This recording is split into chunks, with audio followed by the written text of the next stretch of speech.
Hey friends, welcome back to my channel. Today let's start a new series of Tech in Minute. In this series I'll be sharing quick step-by-step guides. So today we're going to look at how to use WhatsApp on PC or on your laptop.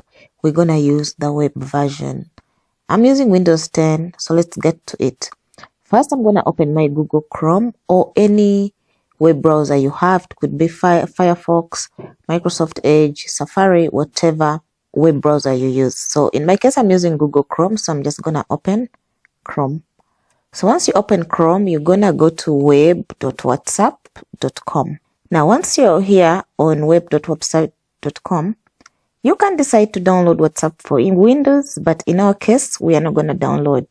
So you will have this QR code, or you can log in with your phone number. So now what I'm gonna do, I'm gonna just open my phone.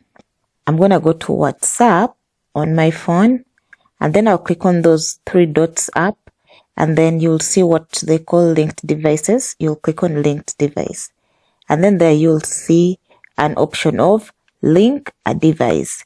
So I will do link a device. If you have a PIN, it will ask you to verify your PIN, and then after I will scan this QR code. So once I scan it, you can see WhatsApp will be loading your chats. It will take a couple of minutes for WhatsApp to load, and make sure that your WhatsApp is open on phone as well so it can load faster. After that, it will show you on your phone that WhatsApp is active on Google Chrome, and here you can see my WhatsApp chats are here, and I can chat, type messages and all that. So basically that is it, and thank you so much for watching. I hope to see you in another video.